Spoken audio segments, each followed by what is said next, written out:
Once again, this song started out spank, smoky. First topic, man. R. Kelly, Gayle King interview. What did you think? Yeah, my thing is, because I've been saying it, been thinking it, like, one, I wanted to hear, that's what I always wanted to see. I wanted, like, yo, we see the documentary with all the other people, but what about R. Kelly? Anybody gonna sit down and talk to R. Kelly, or y'all just gonna say, fuck no, we don't want to talk to him, he a monster? And then what about the other girls who are still with R. Kelly? Cause I seen some snippets. I ain't watched the full interview. I want to sit there and watch his ass cry, and I want to sit there and watch them cry. I care about the situation of, you know, kids getting raped and shit, but I don't care about R. Kelly and this shit like that. My thing is this. I watch people, man, and I say, going into that interview, what opinion could R. Kelly change? True. Of the people who already think what they think about him, they're going to continue to think that. It didn't matter if he could have came in there with some goddamn documents that said he didn't do it, and people still were going to say he did. That's why I'm saying, why even do the interview? True. I get that, and I agree with that, because I think there's another time where I've seen people who got off a rape case or whatever case, and I would go and see on, like, a comment section or something, and people say, well, you know he raped him, man. Like, he got off. Yeah. And my thing is, for him... But people ain't consistent, though. No, they're not. Like, people, like, hey, man, he raped somebody. Yeah. Y'all still listen to Mike Tyson? Mm-hmm. And still watch movies. With Sean Penn, who held Madonna hostage for 48 hours, kidnapped and beat the shit out of her for 48 hours. Y'all still fuck with him? I was finna mention the dude, Harvey Weinstein. You still watch movies that were produced by him? Yeah. And CBS, let's move it. And see, my whole thing is this with R. Kelly. R. Kelly is supposed to go to jail for a very long time for sleeping with underage girls. Statutory rape. That's what he was doing. And my whole thing is, he's admitting to certain aspects of this story that I think is true, but he's not admitting to everything. Mm-hmm. I believe that those parents knew that R. Kelly was a sick individual and he was somebody they could make money off of. Yeah. So they would horn their daughters out over there. But you, partner, you still having sex with little children and you knew they were underage, partner. No, I was in it, yo.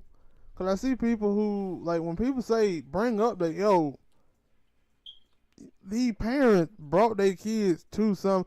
And my thing is, like, yo, after like that first time before the sex tape and maybe even a little, they parents were bringing their kids over there to R. Kelly, and then something happened to them, and they were like, that happened. Okay. But after that sex tape, it shouldn't nobody be sending their kid nowhere near R. Kelly and saying, yeah, I hope they don't get fucked by R. Kelly. I hope he don't turn them into some nut rag. No, they knew. But I believe them parents knew. Oh yes. Like, most definitely. They knew who he was, what he was about. But they was out there horning their daughters out trying to get a bag. Yeah, and that my thing, cause I hear people who like, oh well, you know, when people bring up they bring up the parent and they blaming both R. Kelly and the parent, but they be like, oh well, you trying to take away from what R. Kelly did. No, we not. We saying both of these people at fault. R. Kelly shouldn't have been fucking them little kids, and those people who know know what R. Kelly is all about shouldn't be bringing their kids up to R. Kelly saying, here you go. The hell, you were taking your kids over Freddy Krueger house? Yes. No, you take your kids over Freddy Krueger house? Hell no, you wouldn't. And now and they was taking their children over there. And like I said in the past video, when people talking about, well, I thought R. Kelly was going to turn my daughter into a star. Name me one star that he didn't create it, man. Mm-hmm. You can't. He's going to turn into a star. A porn star. Yeah, he going to turn. He gonna turn your, Girl, like, it's all he fucked gonna up. turn your daughter into a porn star, man. Man. Like, come on, man. And then like the whole thing about he kidnapped. I was like, come on, man. These girls at R. Kelly concerts and they have security, police, everything there. They and one of them could have just reached out and said, "Hey, R. Kelly holding us hostage." But then you know what they'll throw up at you? Stockholm syndrome. No, get the fuck out of here. No, that money in my pocket whoredom syndrome. Yes. Them chicks over there because of the lifestyle that man could afford them, man. That's why they was doing it. And if you don't understand that, just look at some of these chicks out here today. Well, how they talk about guys? I'm not dating down. Love don't pay the bills. We didn't and all of this type of shit. And girls, the people don't want to tell the truth. With some girls rather be with a bad dude who got money than be with a good dude who ain't got no money. Yeah, hell, remember I was telling you about the story about Lil Wayne's fiance. And I was telling you that, I didn't even know that he was still supposed to be going with that girl because he's steadily out here with these chicks, out here sleeping around. It like that girl had the audacity to talk about the girl that he's sleeping with, but not talk about that Lil Wayne is cheating on you 7 days a week, 24 hours a day. Like, bitch, shut up. You know why you here. You here for the money. But see, the thing is we have allowed for feminist women because we love women and care for women. We have made them such a sympathetic figure that whatever they say, we go along with it and we don't challenge it. And like I said, hell, you say I don't. How we got here is because I said all the time, like a bunch of feminist women out there act like racist white people. They judge racist white people, judge white people by their best examples, and judge people of color by their worst examples. And what you see with feminist women, they judge women by their best examples and judge men by their worst. And they feel comfortable in doing this because of their intentions. Their intentions are good. Well, I was hurt by this guy and that guy, so that's why I trash men. But you can't trash all men. You generalize it. But we have followed that. So anytime a girl says something, people just believe it. But in this case, are they believing no girls? That's what I'm saying. They ain't believing what them girls are saying, though. Isn't all this Stockholm syndrome? Yeah, saying it's Stockholm syndrome. They know damn Stockholm syndrome. Them girls some hoes. Them girls, and this is what I'm talking about hoes. Let me tell you something about hoes. Hoes don't hide shit. Like so much. They don't hide? They don't hide shit. They honest. They flat up honest about they bullshit. And when you watch that interview with that girl, the first thing that she comes out of her mouth when she started talking about her parent, she said, my parents knew where I was and that I was well taken care of. She letting you know why she was over there. And then she was like, I think you talking about the girl, is it Jocelyn Sanchez? Savage? Whatever. I think it's Savage. About how she was like, yo, if you don't see that this is all about money, then you're ignorant. Yeah. And I was like, that's all she had to tell me. Because that's why I said I wanted to not necessarily hear from R. Kelly, but I wanted to hear from the girls that were still with him because those girls are going to tell the truth. Hell yeah, they're going to tell the truth. And that's why I said it. And them girls looking at this situation saying, y'all trying to fuck up my money. Y'all motherfuckers trying to fuck up my life here. That's what them chicks saying. What we going to do, we going to have to get a job or they going to go from goddamn R. Kelly how to Charlie Sheen. Somebody. Yeah. Because that was my thing. I'm like, yo, because for what they reporting, R. Kelly ain't got no money, so you ain't getting no type of money back in a lawsuit or anything. He going to jail. What are you getting out of this? And then they were talking about that documentary that, those women didn't get paid. I don't really know if I really believe that, but okay. I ain't got no receipts. I went there. I don't know none of them chicks. But it like for the old chicks who's still there, I'm guessing it can't just be two chicks, the old two chicks, but those are the ones they interviewed. Yeah, and you know what? I just thought about it. Oh, the young chick that was about like 3-4 years ago. They had came out and said R. Kelly was like dating a 19-year-old girl. You remember that? Charlamagne them was talking about it. I thought, was it his cousin or was it I think I know who. It was a couple stories. I seen one that was like, yo, he dating a 19-year-old girl that was his cousin, and then then they came back and they were like, yeah, he got that girl pregnant or something like that. And see, this is my thing about what I was talking about earlier about judging women by their best examples and judging men by their worth. How come nobody ever say, man, why these girls sleeping with this dude when they know about him? True. And see what it is, they done made whoring fashionable. Mm-hmm. And like they don't want men to look at women as tits and ass, but it's okay for women to look at men as a walking ATM. Yeah. They think that shit perfectly fucking fine, man. To do. They do. And then when them girls get hurt in that situation, they want to come back playing all nice and sedity. But man, them parents, I couldn't imagine letting my children go over R. Kelly house. And that's my whole thing, like with this and with the Micheal Jackson thing, that's what I hear from a lot of people is like, yo, why the hell would you bring your kid over to a grown man house? Grown man house, and it like grown man house or grown woman, don't matter. Grown people, why would you do that? And they were saying that, yo, why would you do it? And that person not somebody in your family. Well, I ain't heard stories about people in families raping they own kin. So, hey, I ain't heard about mothers and fathers raping their own kid. So this shit all basically come down to it's some crazy ass people out here who shouldn't procreate or shouldn't be around kids. Nah, see, this is what this shit was, man. And I keep saying this again about with black people in America. We living in a world, living in a country that we don't quite understand.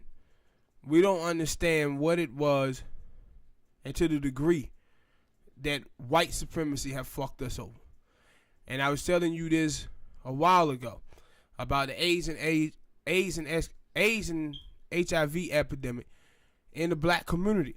The reason why it spreads among us is because black men and black women be out here having survival sex. Bro. This is why you see dudes with 2-3 baby mamas, because they sleeping with different girls because them girls are giving them money. And the girls are sleeping with other dudes to get a bag. This is why we have all of these baby mamas out here, these broken families. This is why this shit goes on, because we've been held out of wealth, held out of money for so long. Yeah.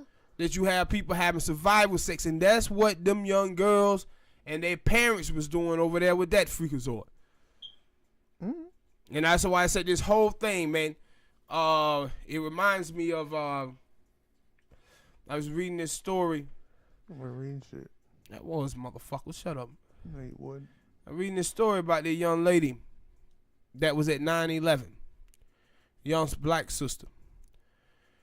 She passed away this week from cancer. And the doctors said they believe that she caught cancer because of the things, the particles and the debris from those buildings she inhaled that day. They caused the cancer. And that's why I was thinking about with black people. I said, because of what happened to black people during slavery and in the Jim Crow era, what this country did to us for its banking, housing, and holding us out of wealth. That shit's still killing us today, man. Because people are forced into a life of crime to try to make a living. Women are forced into, sexual acts with men that they wouldn't have sex with if they had more choices. You remember it was this woman one time, I think on an intervention show, where she was basically having sex for Budweisers and gin. I don't think I remember that, but I mean, I wouldn't say that it wasn't true. I seen the other shit. Yeah, that she was hoeing herself out to feed her alcohol habit. And I said, this is the type of stuff that happens because we've been held out of wealth so much. And I said, we have a culture.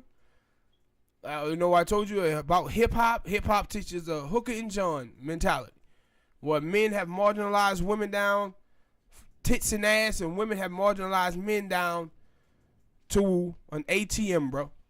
And that's why them girls is over there at R. Kelly house, man.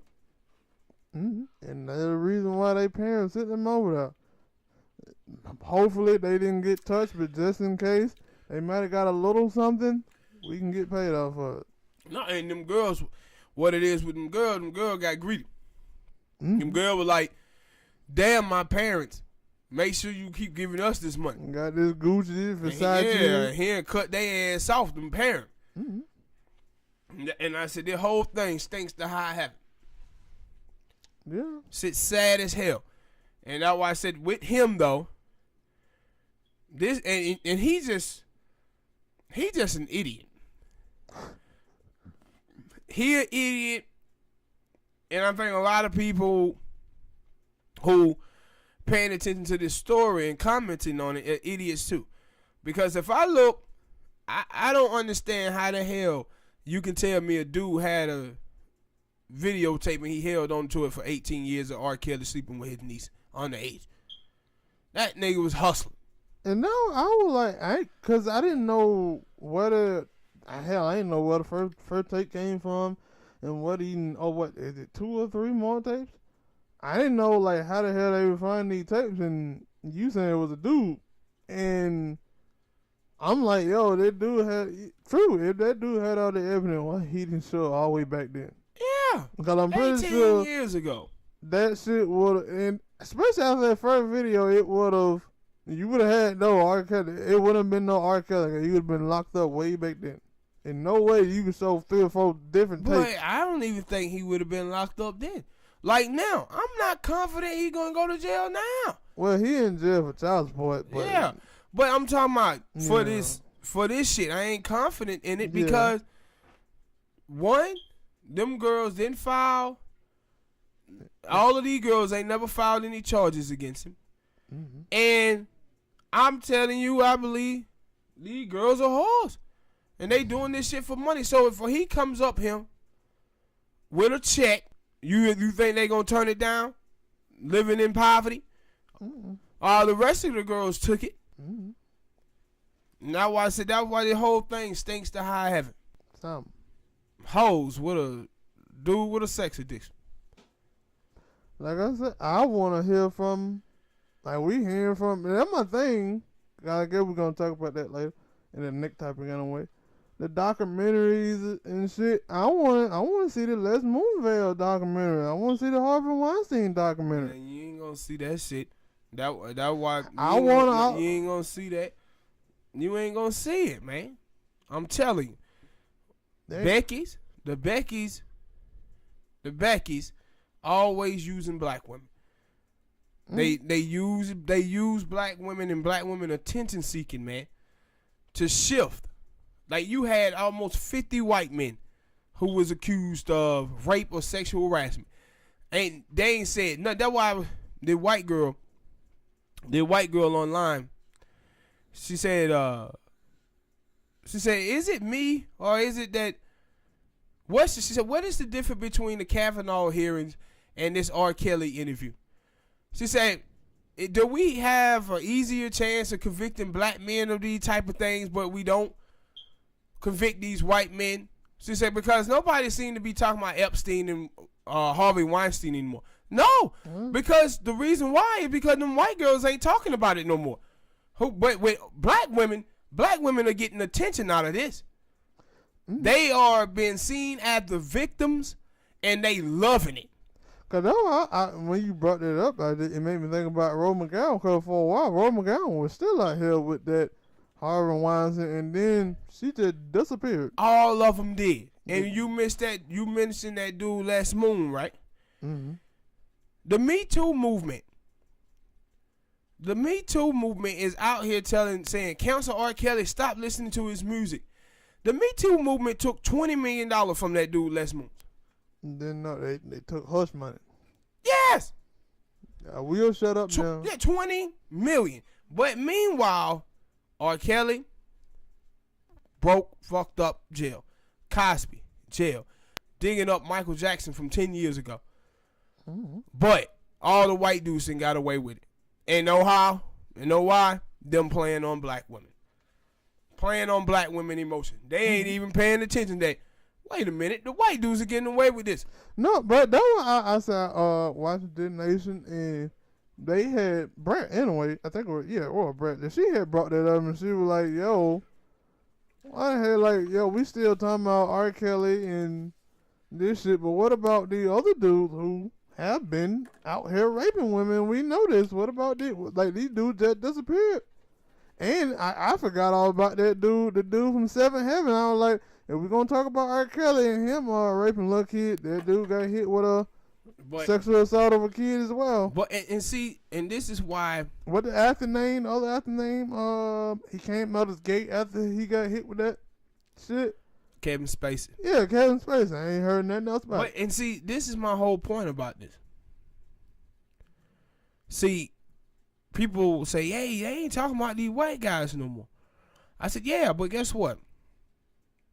They also ain't talking about Nelly and Russell Simmons anymore.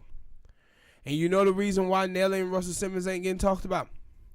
Because they victims was white and a Latino. And these black women cannot get any attention for them. That's why they ain't talking about them. And that's why I said these black girls is in this for attention, bro.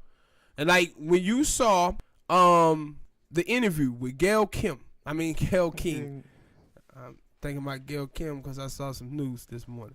You gotta stop, man. Every time you know somebody you ain't gotta bring it up. I saw the news. Look it up out there, fellas. You ain't gotta bring it up. They probably already saw it. But in the interview, all these black women online were showing pictures of R. Kelly. Said, this is what us black women go through. I said, they done made themselves into Gail King and them black girls who were being raped up at R. Kelly house. But at the same time, saying that all black men are like R. Kelly. Mm-hmm. They doing this for attention, man. Mm-hmm. A lot of these black girls. And they do not give a damn about these victims. And that's my point about it all. Everybody is in the oppression Olympics out here, bro. And I said, out of all of this stuff, these girls who went through all of this stuff with that dude, these women out here don't give a damn about those girls. They doing this to get attention. And the bloggers and all of them are doing this to get a bag. Mm-hmm. They pimping out these women's scruckle. Yeah, it's a damn shame. Mm-hmm. But my thing, it is, I don't go on Twitter, but for what I know, it is the sensible black women on Twitter, and then those are them so-called feminist women that practice in misandry. Yeah, and have a contempt and a hatred for men. And I guess that's the world that we live in, where we only put up the negative. We only somehow those are the voices that we see the most, and not the people who are speaking the truth. Yeah. And I was like, and that's why I said I don't go on Twitter. I don't fuck with Twitter. I rarely go in comment section because the ignorant, stupid ass voice is gonna be the one. But no, that's my thing that I try to focus on the good one, the good inspiration, because it like I know this is gonna be here. I want to see what the good people gonna say. I focus on all of it. No, I'm saying because I understand, like, I understand, man. There's damage out here that being done. It damage that being done out here. With the generalization, mm-hmm. the stigmatizing and dehumanizing of black men online is damaging. Like I said with you before, when the report came out that said the way black men are portrayed in the media leads to police shootings.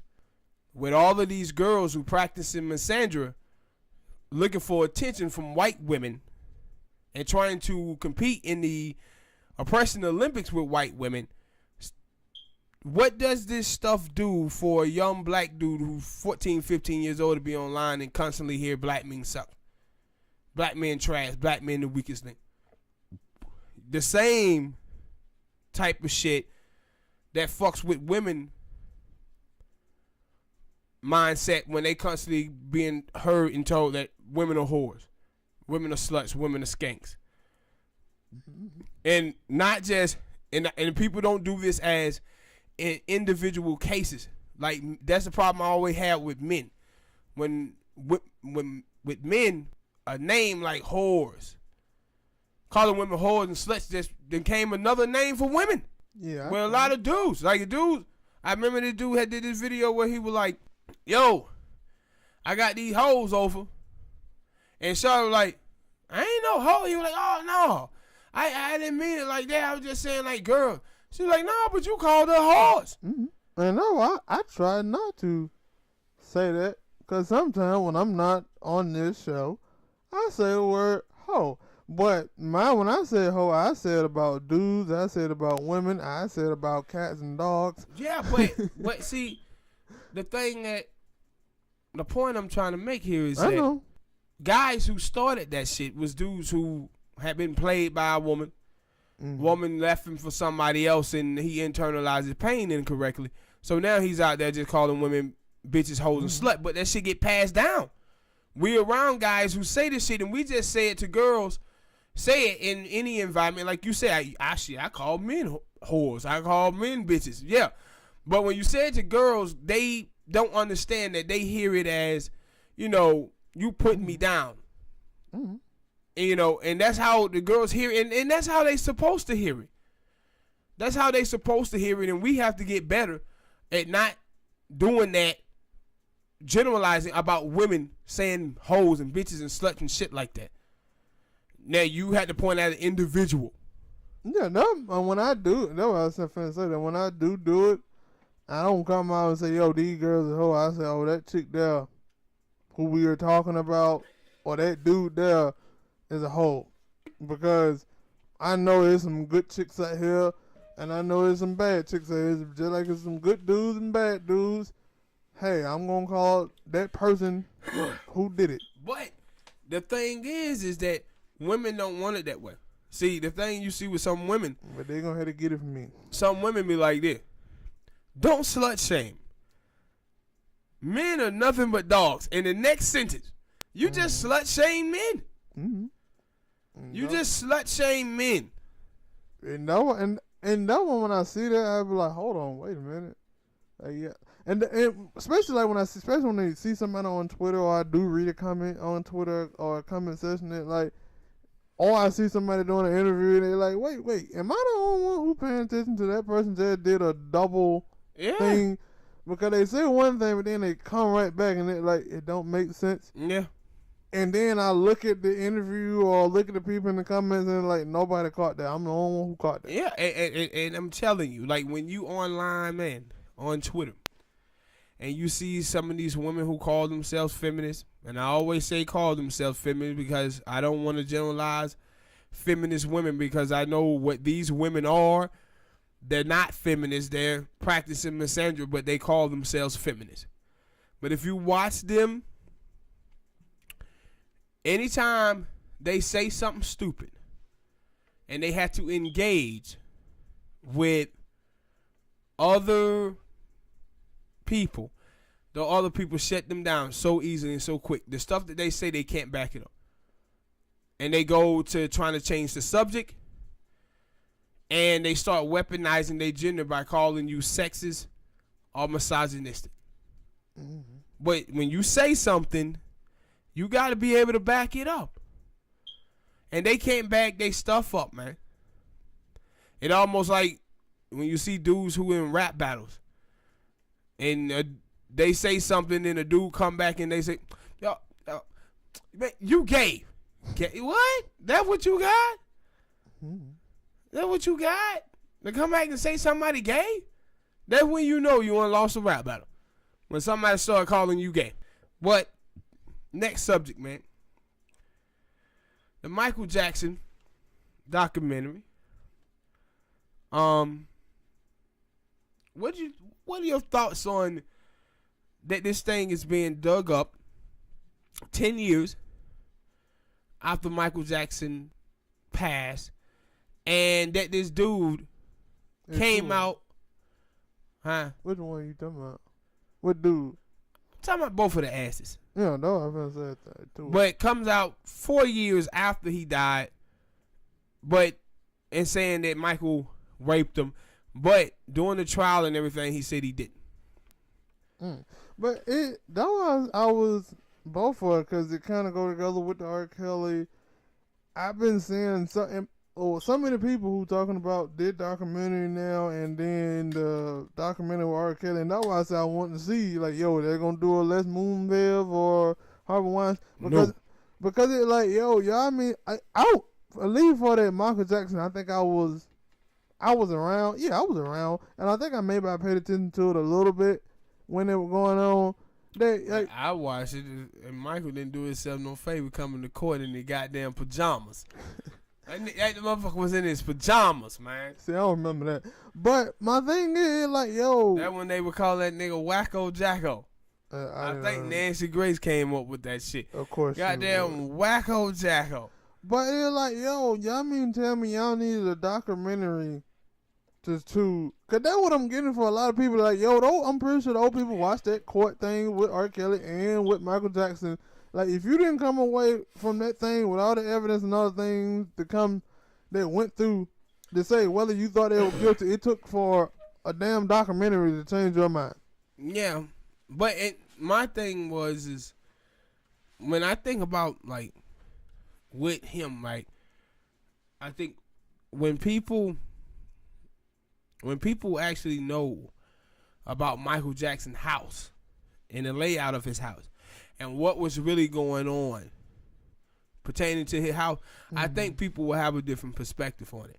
One of the things that people don't know is that it was like 25 people who worked at his house because it was an amusement park, basically. I think I heard somebody talk and about that dude his bedroom was humongous.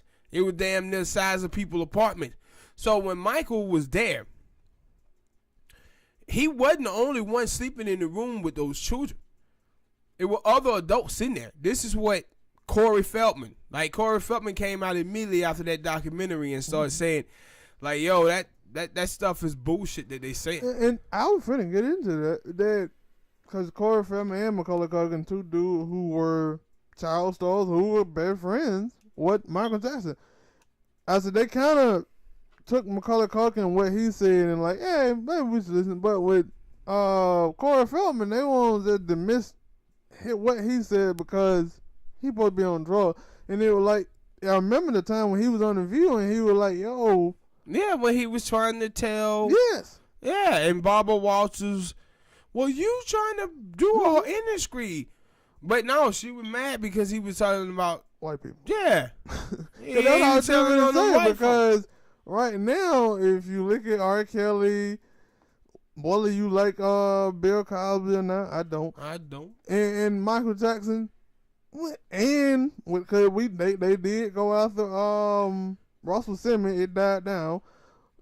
They were finna take down the industry of black people. Yeah. But when it was white people, they're like, no, you gotta hush up, you can't do that. And I had to bring up something. And one of our subscribers, Mr. Dweedy, if you out there, I would like for you to comment on this. Oh, he probably will. Comment on this because I'm about to talk about Oprah Winfrey. Oprah Winfrey. Now, Mr. Dweedy, he was someone who put us on to John of God and how Oprah Winfrey promoted this dude, had him on her show, had people to go out to his church, and he raped over 700 women. But I got new information on Oprah Winfrey. Some of y'all may know this or may not know this. That while Oprah Winfrey is doing the thing with Michael Jackson, she was friends with Harvey Weinstein over 30 years. Over 30 years. She haven't done any interviews with any of the victims of Harvey Weinstein. And now it's this British UK actress who's suing Harvey Weinstein, I think, for like $5 million or something like that. And she says that Oprah Winfrey served her up to Harvey Weinstein like a whore. Now, also, Oprah Winfrey got a lot of friends who are maybe had a rapists. Yeah, had a school in Africa where the little children over there were being raped. Nope, I got more. In 1997, Oprah Winfrey daddy was accused of rape. Oprah Winfrey paid off this woman like $57,000 for her to go away. How the fuck is Oprah Winfrey out here being the moral compass of women? Because she got money? No, she's a hustler. Yeah. Like she's a hustler, bro. Oprah Winfrey is a hustler. And I'm trying to tell you, she's a part of this game. This misandry game. She's a part of it, bro. Because I said, man, somehow, some way, rape seemed to follow this woman. Like a bad stench. Like ugliness follow her. Ugly motherfucker. But so wrong. But it's true. You know damn well you wouldn't fuck Oprah. Well, nah, I'm lying. I'll fuck Oprah. Oprah big now. I get that ass. Yeah. No, like I would. They're like a lot of other niggas would. I would. Even though I don't like that motherfucker. There's something shady about Oprah. Did you know that when... let me tell you a story about Oprah Winfrey real quick. I don't know if I want to hear it. You want to hear it because you're going to be amazed by this shit. I doubt it, but go ahead. Did you know? No. Like back in the day, Oprah Winfrey used to have Maya Angelou on her show a lot. And... The writer? Yeah, the poet. Mm. And they did a ancestry test on Oprah. And it came back that Oprah Winfrey ancestors were enslaved by Elvis Presley family. You know Oprah Winfrey was excited about that? She would. She was excited about that. And Maya Angelou was like, what? Like you excited about that? Mm. And after that, Maya Angelou never went back on her show again. Yeah, because she just found out that Oprah was a coon. Damn it, I said I wasn't going to ever say that damn word, but I did. Oh, she did. Why? Why? Let me know. I want to understand, what do you have against the word coon? Because it's one of my favorites. I don't have anything against it. I said it a lot. I just said I wasn't going to say it on the show. Why not? Matter of fact, I actually said that you were going to be the first person to sit on the show. And you knew I was going to be the first one to say yeah. Actually, I don't know why I haven't said it. I guess it was just the first time. No, I don't have anything. Like, look here, I'm going to describe the truth. If you're a coon, you're a coon. Like if you're a spade, you're a spade? No, fuck that. We ain't talking about that. I'm talking about Negro terms. If you're a coon, you're a coon. If you're Uncle Tom, you're Uncle Tom. If you're a house nigga, you're a house nigga. If you're a mammy, you're a mammy. If you're a bet buck, you're a bet buck.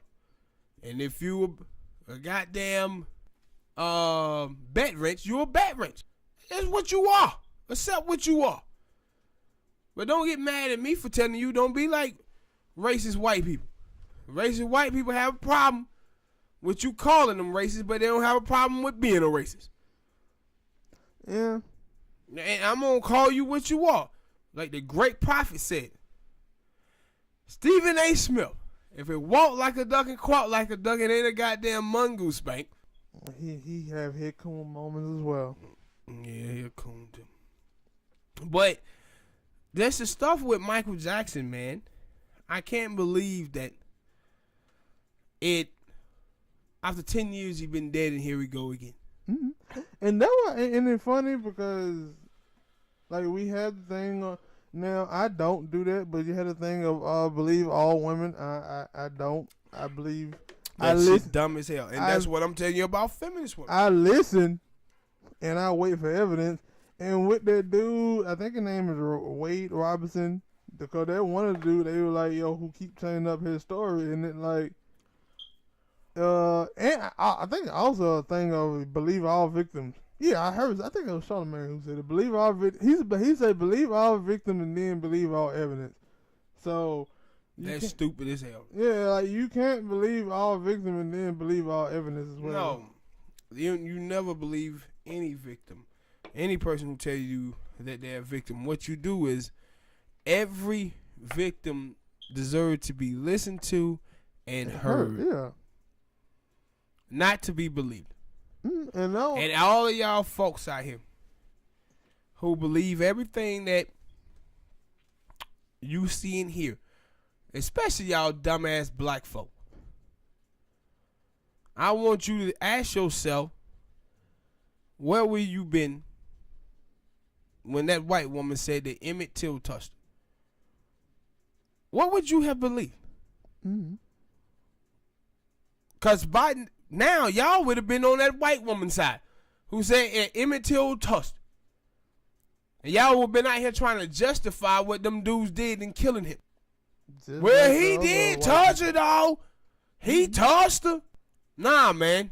Every person deserve to be heard and deserve to be listened to. Don't nobody deserve to be believed. Because men lie, women lie. It was a song like that not too long ago. Yeah, I think it was made by the terrible rapper Lil Wayne. Was it? It wasn't Lil Wayne, was it? I think I thought it was all big mega head air G.O.A.T. I think he was on the song. It might have been G.O.A.T. But it was too lame rappers to me. Lil Wayne fell off since like part 2. He alright. Yeah. But that's my problem I have with it, man.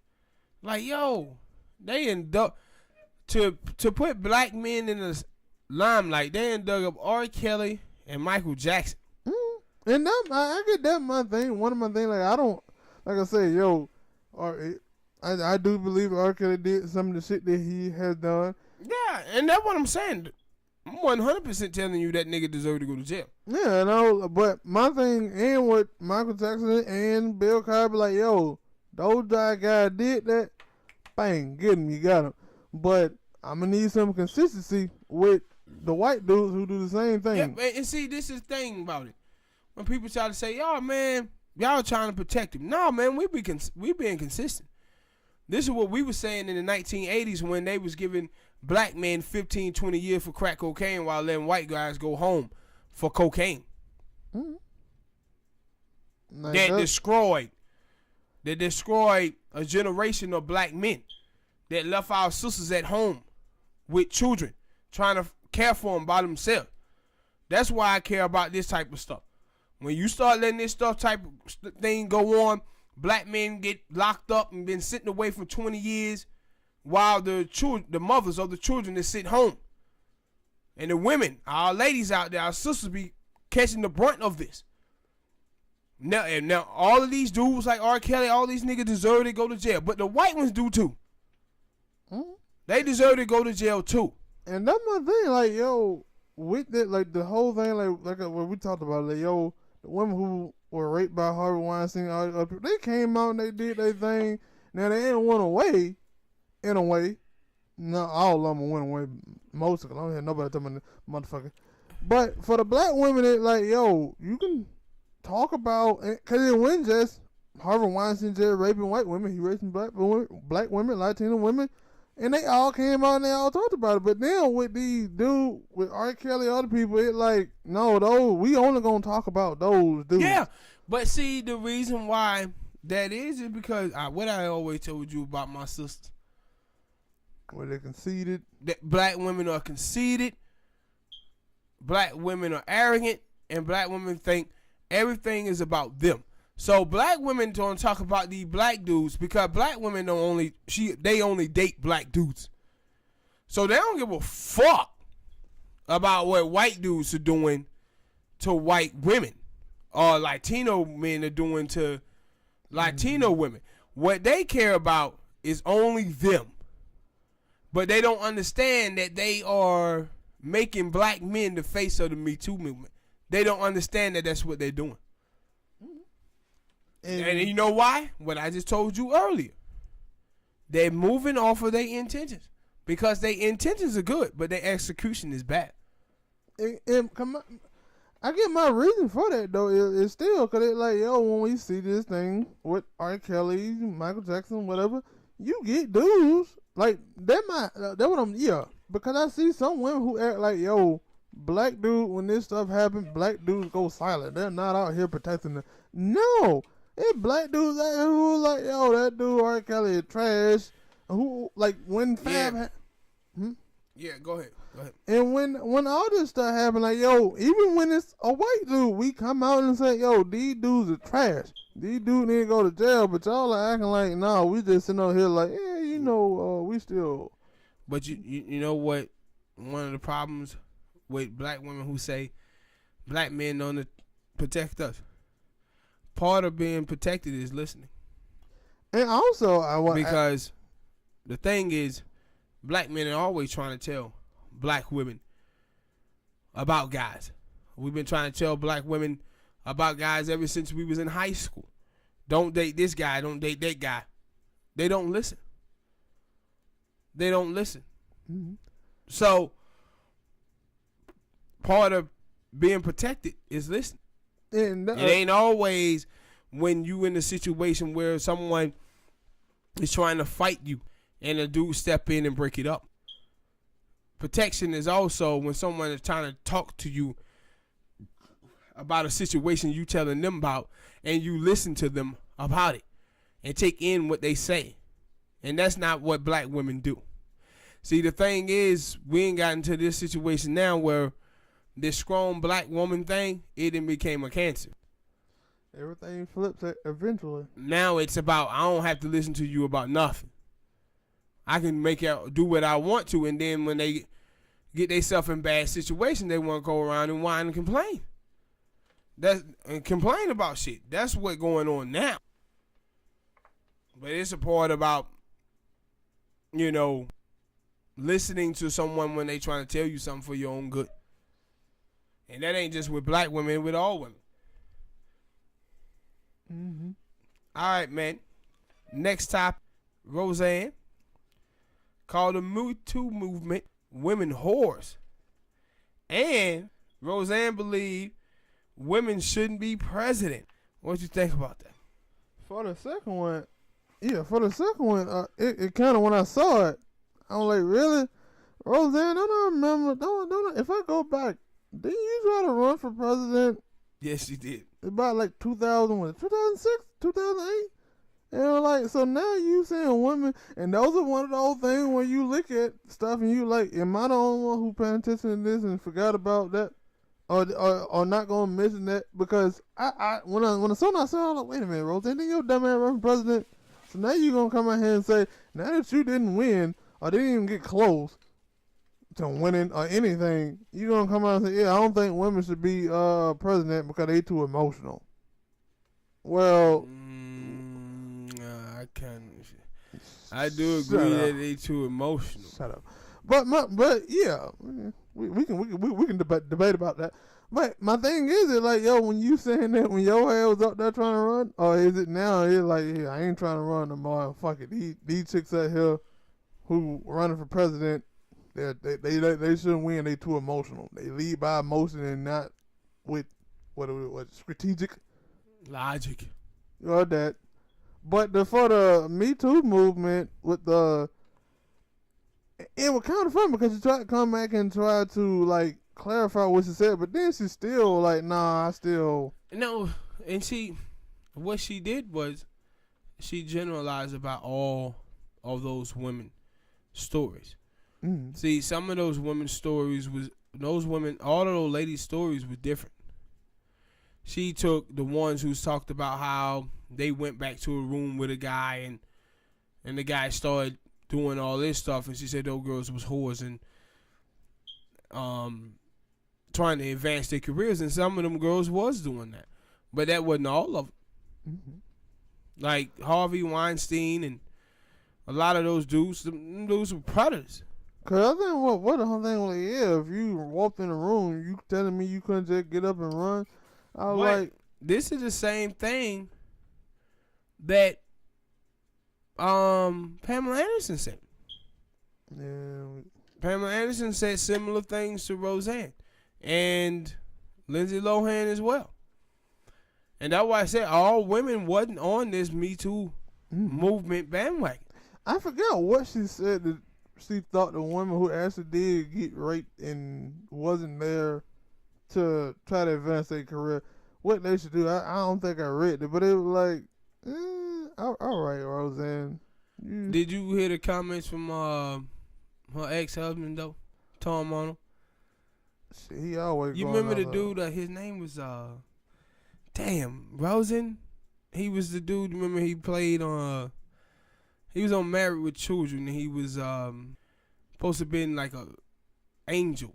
Yeah. With Al. Yeah, I remember. And she says when she had said that those women were whores, and Tom Arnold said that's surprising hearing hearing that from a woman that sucked Rosen dick for some blow on Twitter. That shit was funny as hell, dude. And it, dang. Like you had like what happened? Like it's funny because I didn't like when I first heard that they were married. It was like really, and now it like that shit had to end back. And every time she said something, he there. Yeah, he ready to give her that flame, and it like I can't lie. And one is funny, and two, hey. Man, Roseanne been saying a lot of fucked up shit lately. And I guess for one, with the thing, they try to, I've been seeing that a lot with some of the comedians that say racist shit. Racist shit or stuff that you say, hold on, wait a minute, I don't know if I want to laugh at that. Like, and that's my thing, I started to say that, yo, when a comedian come out here and say something, I'm not going to take it serious. I'm not even going to get mad at it no more. And with her, I get that when she say this stuff, she can come back. She feel that she can come back out and say, yo, I'm a comedian. I was just joking. Yeah. And see, to me, Roseanne, she's like, I feel like she kind of like a comedian. What his name is? Not Gervais. Louis C.K.? Yeah, Louis C.K. I believe he feel like he been victimized by people, and because of that, he coming out just saying stupid stuff just to see if he can anger people. And I think Roseanne is doing the same thing with the Me Too movement by calling all those women whores. And pertaining to her saying that she believed women shouldn't be president. They just stupid. It just stupid. And it like it's women who are emotional, but being emotional is not a bad thing. I think a lot of times as guys, we have problems because we're not emotional enough. Do I think that there's a difference between being emotional and leading by emotions? And some men and some women leads by emotions. Mm-hmm. Hell, we can say, if I want to say that about Trump, then sometimes you can see him doing stuff that when he tweet. Yeah, when he tweet and somebody said something about him on something, he always feel like he need to get back. Yeah, so yeah, I'm like, yo, that dude right now leading by emotion. What the hell you? It's too emotional. It's like, how the hell you become president? And that's my thing about him when he tweets stuff. It's like, yo, dude, you knew that. In what world do you live in where everybody likes you? Because all the shit that you have said that has been bad or been terrible, you act like, yo, people just brush it off and still like you. And those people that you have said shit to or make comments about, yeah, they're going to come back and make comments about you. Just like Tom Arnold with Roseanne. I don't know what the hell she did to him, but every time she comes out, he said something stupid, he find it right back at her. Mm-hmm. And with Trump, it's like, nah, y'all ain't supposed to say nothing bad about me. I'm the president. or you not supposed to say anything bad about me at all. But I like I said, when I saw it, I was like, there Roseanne go again. And then, like, I guess she done died down. People, no, it didn't even die down because that Connor show that Rose with her, it was so far in between with these comments. I just didn't get it. And that was one of those times when you see somebody say something on the internet or whatever, and you're like, what? Why did they? Like, I get, yeah, it was asked of her, but it like, I'm just kidding. I know I said sometimes when I see Roseanne, they be all over the place. I don't know if I'm correct, but I think I am. She was on the Candace Owens show when she said all yeah, this, right? I was trying not to mention that. Yeah, no, I said. I don't She's like on the Candace Owens show when she said all of this. I don't like giving nobody that I don't like clout by mentioning their name. I wasn't gonna try to. I was trying not to mention that. But yeah. But it's just crazy. It's crazy. It's a lot of women out there that believe that a woman shouldn't be president, and I don't understand that at all. I just don't. Hell, they showed that when they 50% came out there and didn't vote for Hillary. All right, next topic, man. I want to talk about colorism. Yep, I want to talk about colorism. I got some thoughts on colorism. Well, I know one thing that colorism just don't affect. It's not. It doesn't just affect black people, because I'm seeing a lot of stories about Asian people. Yep. Latino people. Yep. Now, do I hear stories about white people? No. Maybe between. They white. Yeah. I was gonna say maybe between like white people. White people have cultural differences. Like you seen Bill Maher when he talk about rednecks. They're jealous of suburban Californians. But I guess that religion though. I was gonna say Jewish people. Like you see Jewish people and white people.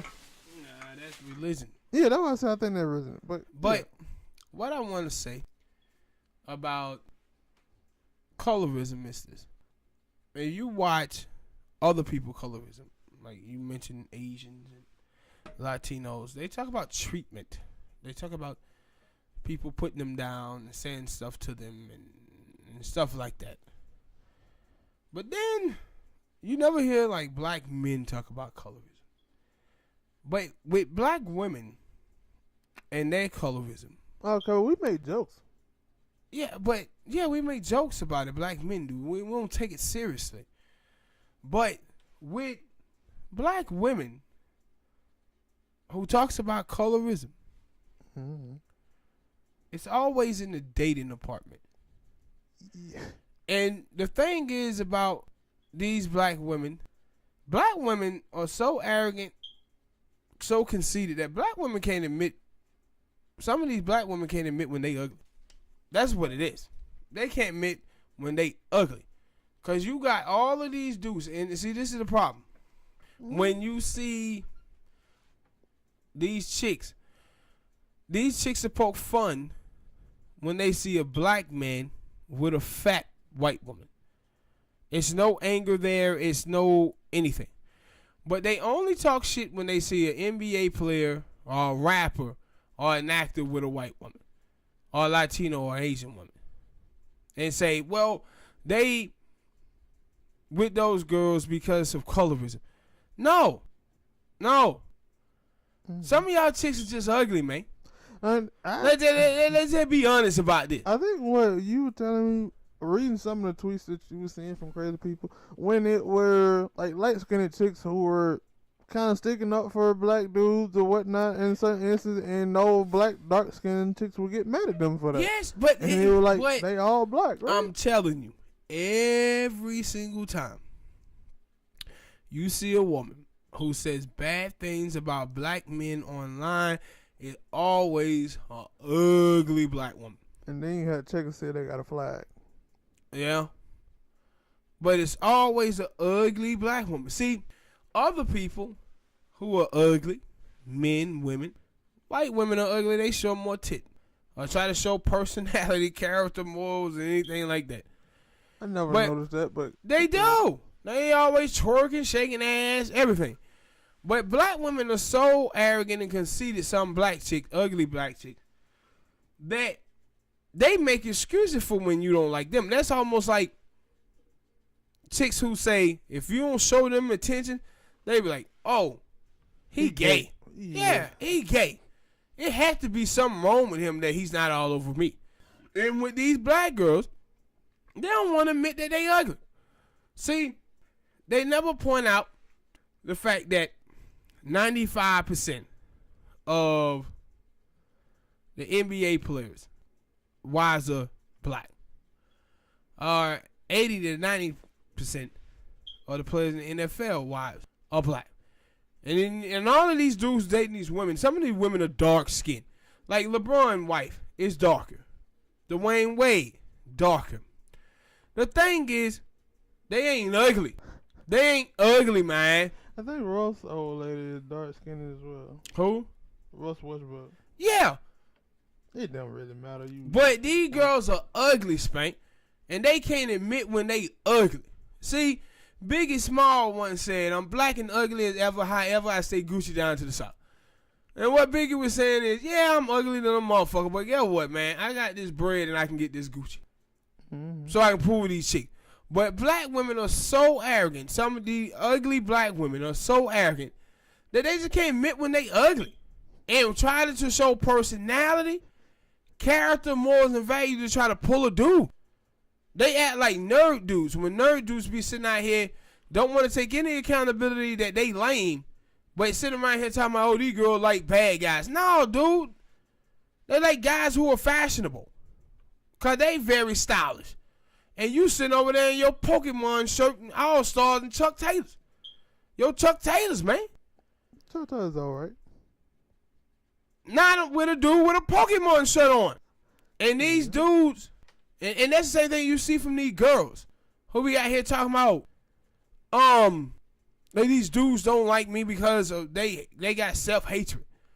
It ain't that they got self-hatred. They don't like you because you ugly.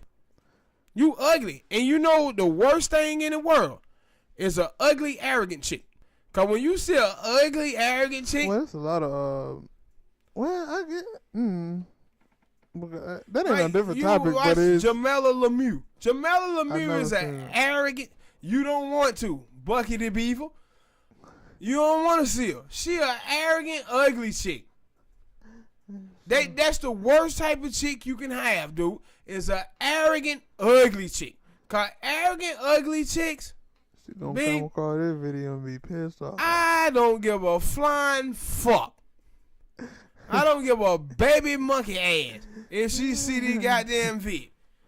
But ugly chicks always are the last ones to know that they ugly. The same thing with chicks who are side chicks. Side chicks always think that they're not the side chick. No, you're a side chick, boo. Mm.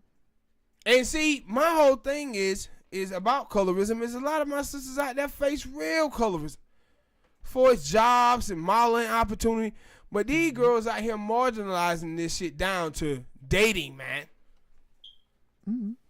Cause that's why I said I would, it was a long time ago, but I said, and then when I knew then that girl that got a good head on the shoulder, Zendaya, when she was like, yo, because of my light skin, I know that in Hollywood I get more chances than a black woman who is darker than me.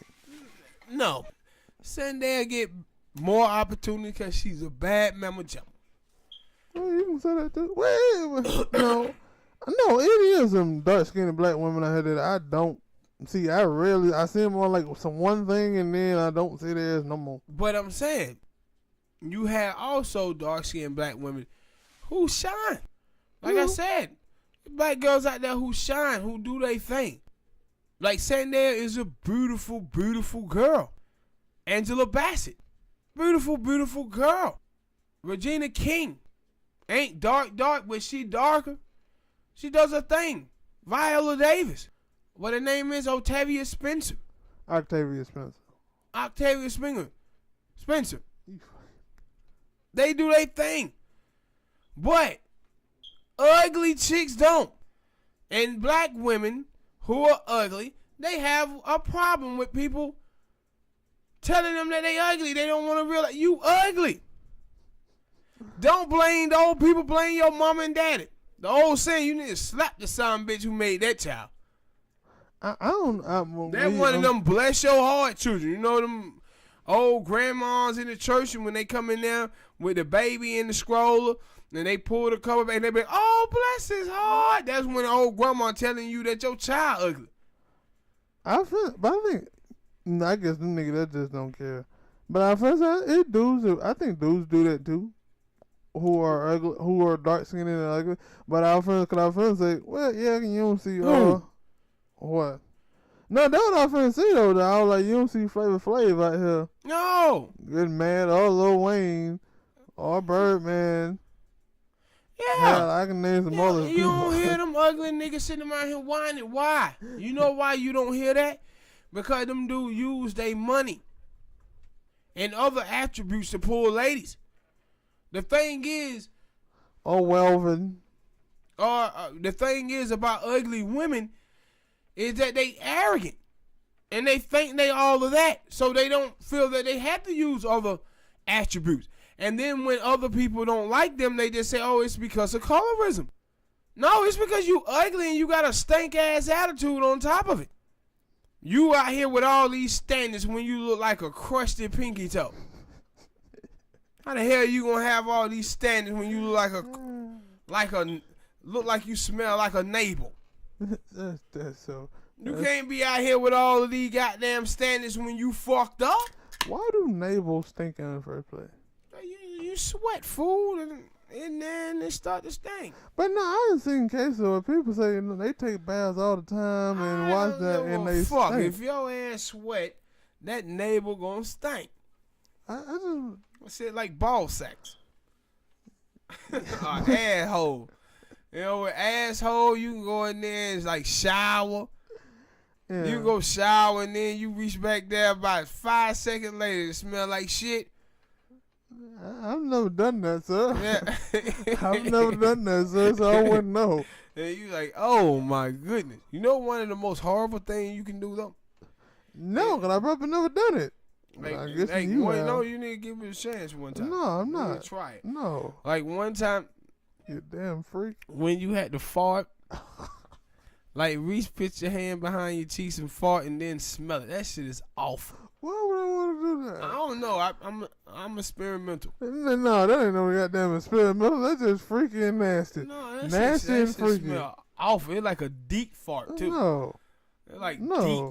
deep. No. I'm going deep. No, that's like niggas farting in the bathtub while taking a bath and smelling it and saying, that shit smell like. What do you think? See, that's when you getting that jacuzzi in there. You missing out. You missing out on that jacuzzi feeling. You fart and them bubbles start going. No, man. No. Hey, you ever farted before and then was surprised how bad it stink? Yeah. That's it. Yeah. Especially when like peanuts, I don't know what it is. Maybe I'm not the only one. When you eat peanuts, for some reason you fart, but on occasion eating peanuts and then laying down trying to go to sleep ain't a good idea. Especially when you got the covers over your head. It's not a good idea. It's a death sentence. And I did that one time. I think I farted and then I had like the cover around my neck. And then I forgot about it like 3 seconds, like 5 minutes later, and I forgot about it. And I said, yeah. Oh shit, wait a minute. No. Man, goddamn fart without enough marinade. Yeah. So, yeah, I have. I smelled one of those and it was like, that came from me? It smelled like a dead body. Smelled like OJ in the cold.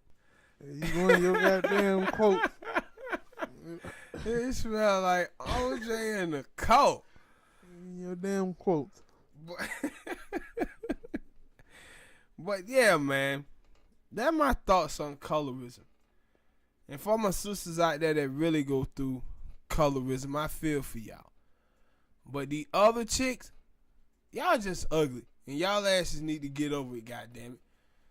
Work on yourself. Better attitudes and show more titties. They can't. They can't show more titties if they want No, to. I forgot about that, but I can't. I said they can't because those chicks, one thing you gotta say about those chicks is it's still some dudes out here who fucking with those ugly chicks who are having sex with them. And God so they, damn it, let me goddamn say something else. You just reminded me about something I want to say. New topic. Men who sleep with ugly and fat chicks that give them too much confidence. Y'all need to stop, man. Y'all need to stop. See, this is why fat women who are ugly got so much confidence. Because y'all be having sex with these obese heifers. Now, it's alright. It's a bunch of beautiful women out there who are big women. BBWs. BBW. But y'all be sleeping with these ugly chicks and giving them too much confidence. I ain't trying to go into Walmart again and see a chick with a thong on. Look here. I'm a poor man. I'm from poverty, goddammit. So these meals are hard to come by. And I'm trying to hold these motherfuckers down, man. I'm trying to hold these meals down. I ain't trying to see your phone. And then they got that spare tire. You know that spare tire. With that big slab of fat right around their waistline. Look like a goddamn spare tire around their asses. Them girls be sitting around. And the reason why they be dressing so provocative is because these skinny dudes be out here still fucking them. And they think they all that. Well, maybe I have seen some. With their goddamn stomach looking like a brain. I have seen some big sloppy dudes. Maybe I have. But when I see dudes who are ugly or big, they try to dress that way like, hey, I don't want nobody picking at me. Or not looking at me sideways. Not fat chicks. But yeah, that's all. I ain't seen some chicks out here with some stuff on it. Like, who told you to wear that outside? Every time you see a fat chick who dressed like that, that means she getting some skinny pipe somewhere. And that skinny dude and gave her all kind of confidence. Maybe well, her goddamn stomach look like a road map. To where? To hell, all them goddamn scratch marks. They showing that shit out. That's wrong. But I agree. They got too much confidence, Spank. I agree. And other people they have on them agree shoes, them scraps, where they feet look like a bunch of busted biscuits. With all them scraps look like a bunch of biscuits busting open. All right, man. I'm just saying, man. I'm making you hungry. No, you're not. I'm talking about biscuits. No, you're not. Even though I hadn't ate yet, but no, that's a visual. Why would I want a foot biscuit? I'm just saying, man. That's what dudes be doing with them fat chicks. They be giving them too much confidence. I'm fat myself, and I dress properly. Accordingly. Yeah, accordingly. I don't go out here and trying to dress like LL Cool J. I don't have a body like LL Cool J. Or wearing skinny jeans. Fat dudes need to stop wearing skinny jeans too. That shit don't look right. It don't look right. Put on some britches that fit you, man. Stop wearing skinny jeans, fat dudes. Shit don't look right. And fat girls stop wearing thongs. If you so fat that when you put on a thong, your stomach come up the scraps, you shouldn't have that motherfucker on. I'm just saying. If you so fat that you can't see the scraps in the front part of that thong, you shouldn't have that motherfucker on. That is a wrong. That shit should be against the law. It should be against the law. Talking about you sexy. I don't know what. Nah, your fat ass is messy. You messy. Don't be doing that, man. It's people in poverty out here, man. Meals are hard to come by. Meals are hard to come by. We trying to hold them down. I don't know what thumbnail I'm gonna use for this video. We trying to hold them down. It ain't nothing like them old fat white women with no booty out there. Oh my goodness, that's what you gonna use? Cause I got a vid for this shit. This shit should be against the law. This is when you are out there dressed so provocative and showing all of this shit, man. This shit should be against the law, against people who are in poverty. Meals are hard to come by, Hank. I doubt anybody throwing up, but we living in a bad economy out here, man. Yeah. Bad economy. And these chicks out here with everything hanging out. They say they living their best life. Nah, them bitches living their fat life. No, they living their fat life. And like I said, I'm not fat or full with people because I'm fat myself. But I cover my shit up the best I can. Some of y'all fat chicks need to stop. Hey, and them bitches look like a bag of walking cottage cheese. Oh. Ooh, hell, this shit is true. They need to stop this shit. Shit should be against the law. I'm fighting the Congress. They put a stop to it. Everybody shouldn't wear everything. They said the only reason they big boned is because they don't know what is the right food to eat. Nah, them fat bitches be out there engulfing hogging dogs. That's what's wrong with them. 3 years old people shouldn't be eating whole turkeys, man. You didn't say that right. They shouldn't be eating whole turkeys. They shouldn't. You said that right, but okay. Nah, he said whole chickens. These fat bitches eating whole turkeys. He said 3-year-olds shouldn't be eating whole chickens. Yeah, I said turkeys. Oh yeah, you did say 3 old people. 3 people. I know what the hell you trying to say, but it came out confusing. Fat bitches shouldn't be eating whole turkeys, man. Yeah. Men shouldn't either. And see, men do pull shit like this too. When they having them 2 little shirts and they tummy be hanging out the bottom of the motherfucker. Yeah. Mm-hmm. Let's cut this shit out. Stop it. Wear bigger clothes, people. I'm sick and tired of this shit. Yeah. I'm in poverty, damn it. I need these meals. Next topic. Next topic, man. ADOS family.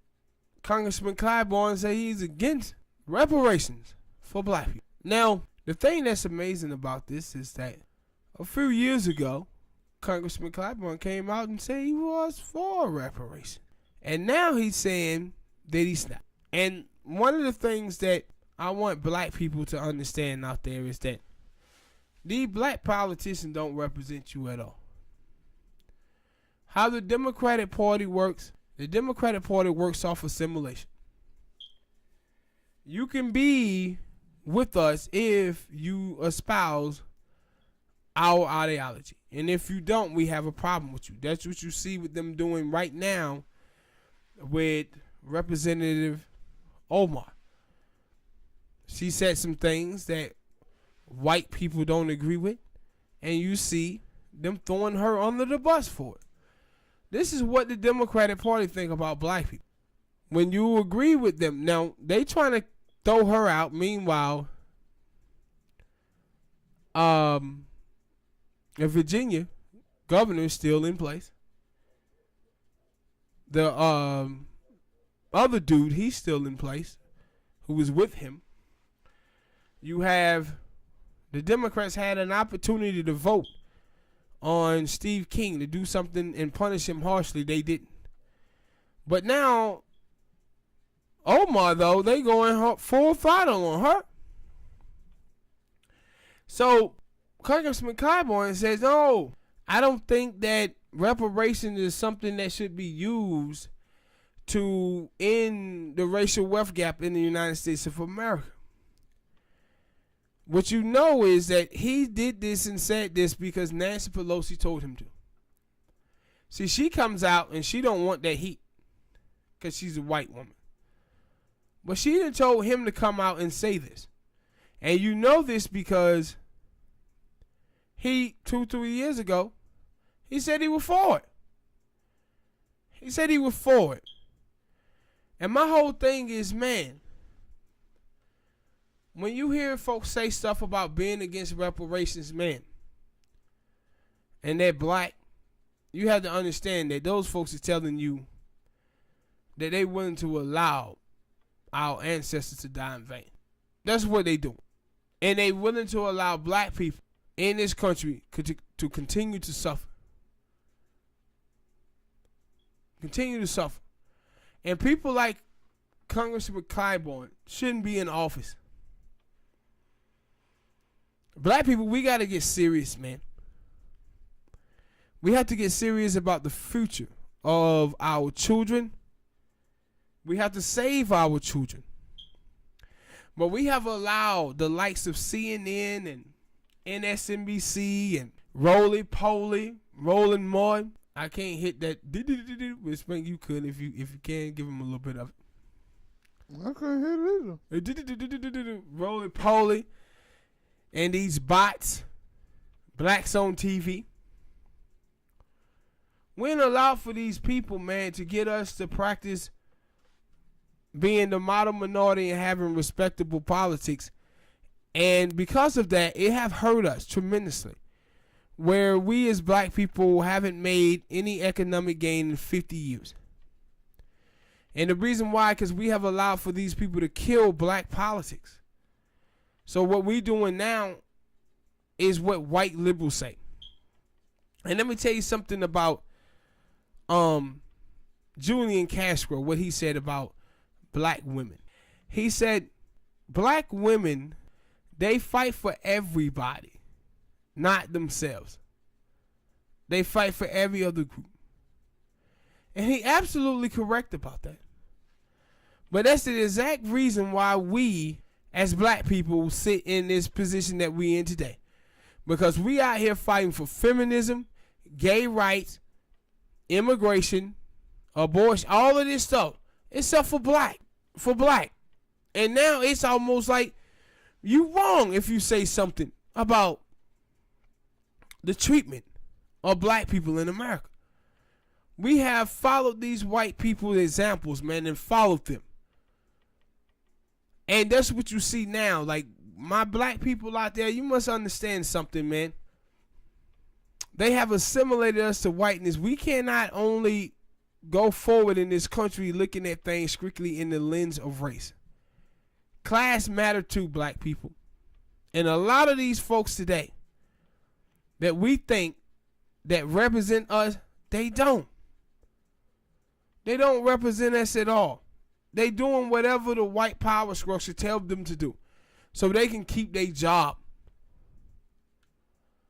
But while they keep their job, we suffer. But we keep amping them up and supporting them. Because of symbolism, we happy to see somebody in a powerful place that look like us. But we can't do this anymore. The numbers say we can't do this anymore. We on schedule, man, in 2053 to have 0% of the wealth and 0% of the land.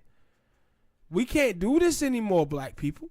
And Congressman Clyburn been in Congress since 1993, man. It's time for him to go. It's time for him to go. Any black person in the United States of America that tells you that they're not for reparation, that is treasonous. And it disrespect to all our ancestors. All of their hard work, you willing to just wipe that away and say, no, it didn't mean nothing. It doesn't matter. Nah, man, it matters, bro. Because they didn't get they due. All their hard work, all the black women who was raped, brutalized, sodomized, everything that happened to them, you saying that it doesn't matter. No, all of it matters. Because it dictated our future in this country. And for him, an old geezer like him. But you know what? The baby boomers are the biggest sellouts, man. The biggest sellout. Instead of fighting white supremacy, what a lot of black people are doing is fighting against white rejection. Mm-hmm. They don't want to be rejected by white people. So they're doing whatever they can to be accepted and to have white validation. We can't do that no more. We have to be honest about our circumstances. We have to be honest about our life. We can't be out here. We can't be out here just saying, you know, man, we're going to go along with the fray or what the Democratic Party says. Because the Democratic Party is hurting us. Voting is an exchange. I vote for you, you give back something. We've been voting for 50 years and ain't getting nothing back. What's your thoughts, man? I've been told you that I don't trust no politician. Politician at some point, I don't know when. I want to know. At one point, because that's how, at least that's how I see it, as a people who are politicians supposed to be for the people. But it seems like these people are not. They for self and for what it is with the. I'm gonna just say Democrat Party. They for that, and they think Tribalism. and they think that you were supposed to be there as well, because I think you mentioned the dude, somebody forgot the dude's name, said black women fight for everybody, and they're like, okay, so when black women start to say, hey, we want this, all those people that you was fighting for, helping out, they should lend that helping hand back, right? Yeah, and see, the thing is, they always go after black women. They always go after black women because they feel like they can manipulate black women because black women are always attention seeking. And they can do the bare minimum with black women. And that is just show them some attention and they'll go overboard for you. But they're not realizing that, man, the Democrats does nothing. And it ain't all my sister, because I seen a poll where it was like 73% of African American women say the Democratic Party don't represent their interests. Then why are we voting for them?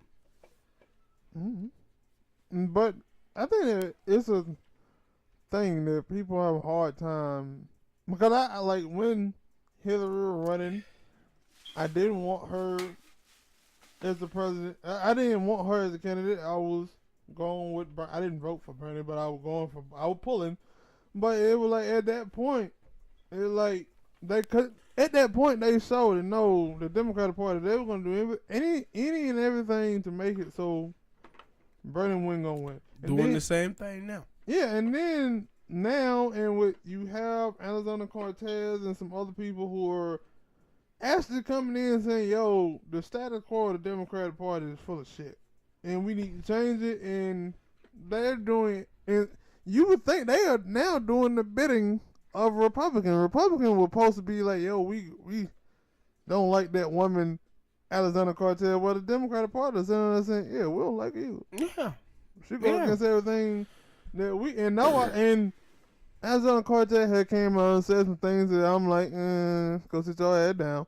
Yeah, she panders too. Just like Bernie, I'm like, go sit your head down. And when I see that, it makes me say, yo, that's the reason why I cannot vote. And for black people, you gotta they won't, because you get other people on television and media and stuff and say, oh, you gotta go out there and vote. But at black people, at that point, you've been voting for, for 50 years?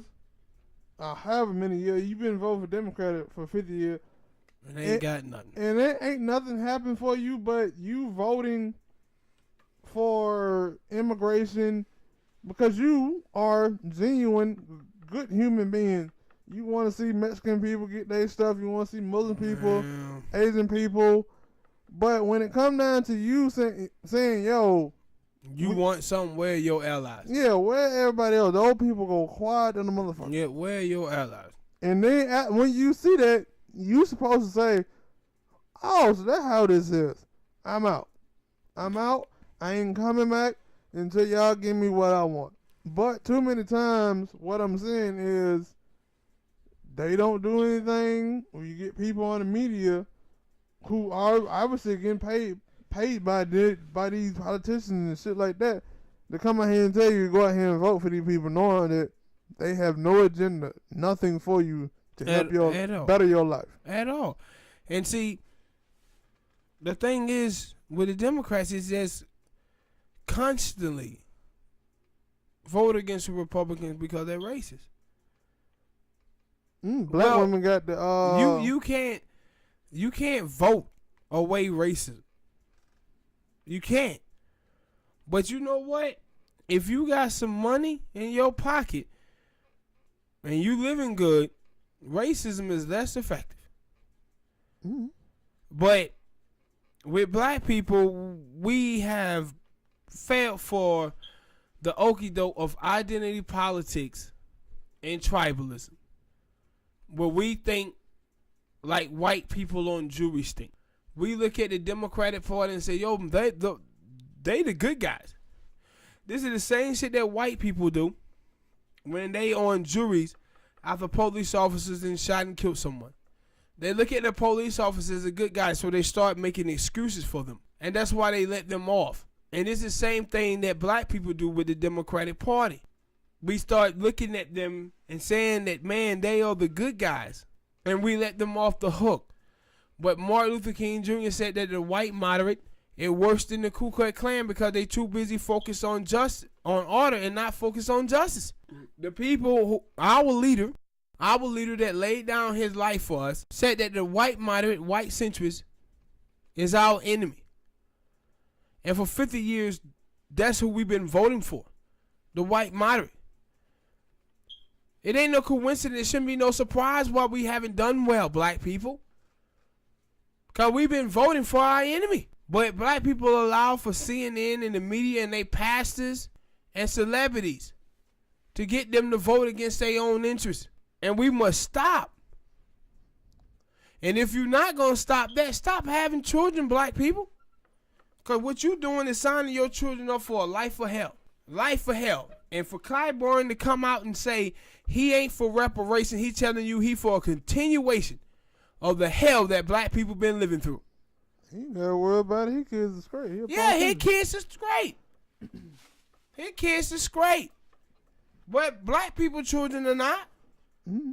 No, I was gonna say that black people, they out here with that mute R. Kelly shit because of all the bad things. Well, you need to be out here with the new hashtag mute the Democratic Party. The CBC, Congressional Black Caucus, they have to be better, man. There's no way that I could see the Congressional Black Caucus talking about immigration for Latinos more than I see them talk about anything for us black people.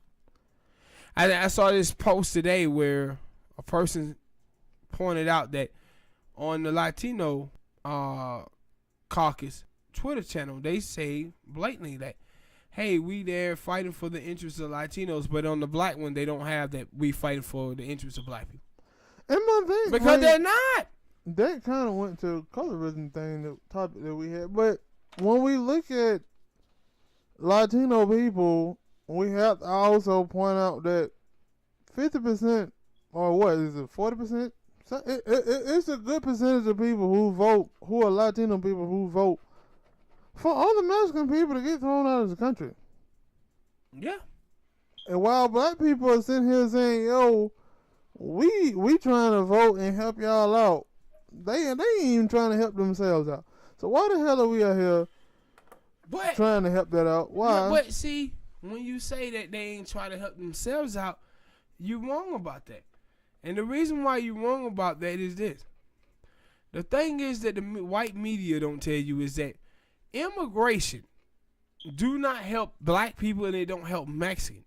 What it does is it brings down the value of black men and Mexican men. Because if you can just ship Mexicans in to do the jobs, then it leaves black men and Mexican men out of the cold. That's why they end up doing poverty crimes. Because they have no value in the workforce. But if they didn't have those people, then you think America would be locking up so many black men and Mexican men? They wouldn't. Because they need them. But with immigration, they don't need black men. They don't need Mexican men. Or white men, for that matter. Because they can easily replace them. This is what you see with the African Brits in Hollywood. They're like, yo, we can replace black people with these Africans. We don't need them. And this is something that Mexican people understand. That no, we're not for immigration because they replacing us in the workforce. But black people be out here allowing the black punishary class be out here allowing for white people to tell them what their politics supposed to be. But black people don't supposed to be for immigration because it don't help them. Show me one thing that says immigration help black people, because it doesn't. Those people bring in immigrants because they don't want to pay blacks and Mexicans and poor white people to do those jobs. That's why they bring them in, because they don't want to pay them folks a livable wage. So they taking jobs away from minorities. But the thing is about blacks and other people, they see the immigration issue through the eyes of white conservatives. And white conservatives, these motherfuckers be talking that racism bullshit. Instead of talking facts and how immigration hurt blacks, hurt Mexicans, hurt Puerto Ricans, it hurt poor white people. It do. It's stagnant wages. It's stagnant wages, man. And Congressman Clyburn, boy, just a letdown, man. It's a letdown, bro. All right, go to the next subject. Who is the GOAT in the NBA right now? No, when I wrote that, when I wrote it because LeBron poster broke what he probably got past Michael Jordan on the all-time scoring thing, and I say this a lot when we talk about who is the GOAT, who is the greatest. People want to say Michael because it's like I don't really know, like because that's my thing, like going off of championships, because people have so many stuff about who is the GOAT. If you're going off of championships, then what you gotta go? Who is it? Is it Bill Russell? I think he got the most. Yeah. Then you gotta go with Bill Russell. But then there's he played in the era that he didn't play in the era that so many other players didn't play in. Let's talk about scoring. Well, Wilt Chamberlain got most of all the damn scoring records, and then so that throws you away from Michael Jordan, and then LeBron just passed Michael Jordan in scoring. Yeah. So it's like, yo, I heard D Wade when he was doing his little interview thing with KG, and he was like, yo, it's an era thing that LeBron is the GOAT of this era, like Michael Jordan was the GOAT of his era, and so on and so forth. And I would agree with that. That yo, it's a different era for every era. There's a GOAT, the greatest player that you put him on any team, and yo, he can go. And because I agree. And see, the thing is that you have to take into account that rule changes. Mm-hmm. You have to take rule to change, and then LeBron is in an era of super teams. Michael wasn't in the era of super teams. Then you have to take into account that Michael went to North Carolina with a Hall of Fame coach. LeBron never had that. Mm-hmm.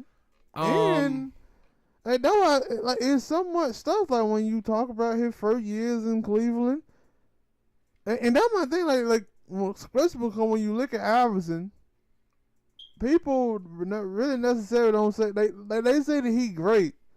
He one of the greatest players to never win a championship. But what I also don't tell you is that one of the reasons why he never won a championship because and have much around him. It was always him. Everybody else was not even a role player. They were just out there. Like and like they got him what Mutombo, but Mutombo can't shoot. He played defense. See, LeBron, he said when I beat the Golden State Warriors, I felt like that made me the GOAT. And I kind of agree with him. And the reason why I do is because that team, Michael never beat a team as good as that Golden State team. Michael never beat a team as good as that Oklahoma City team. Talking about when they had KD, Westbrook, Russell, and Harden. Michael never beat a team that good. Mm-hmm. He never did. He never beat a team that good. He never did. That Spurs team that LeBron them played, I think it was 2012. Michael them never beat a team that good. I was going to mention that, but I wouldn't. They just never did. So I get. And the thing is that people don't want to also mention that when it was just like LeBron, when it was just LeBron and a couple of, I don't want to call them scrubs, but when it was a couple other people that went that great, what was Michael doing? Getting his head beat in. Yep. Just like every other superstar. It wasn't like, Michael broke through by himself, won 2 championships by himself, and then all of a sudden Scottie Pippen and Dennis Rodman and Steve Kerr and all the other people came to the Bulls. No, they came to the Bulls and then they started winning. Mm-hmm. LeBron never had anybody to come to his team. That's why he had to go and build the big three. That's why he had to wait till Cleveland. And even then, Cleveland already had Kyrie, but he was like, I can't just go there with me and Kyrie. I got to get Kevin Love too. But to me, LeBron had never topped Michael Jordan in the eyes of other people. You know why? It's the shoes. I have said that too. That like some of the mystique about Michael Jordan is about his shoes. Yeah, that's It's not about his play, and it damn sure ain't about his personality because I always hear about how terrible his personality is. But it's because of his shoes, and I was and now when you think about basketball players and you think about all the sport players, and you have to say like, Michael Jordan probably got the best looking shoe, and that's what you banking off of. Cause you look at LeBron, he got them goddamn them bricks, them bricks. Like Kyrie shoes, British Knights. Kyrie shoes are ugly. Damn, that ass made the sound, you nasty nigga. That's why I paused to try to let it get in so I can cut it out. But hopefully I did. You probably ain't, because I think I was still talking when you started. But when you look at, like, Dion, he has some nice shoes.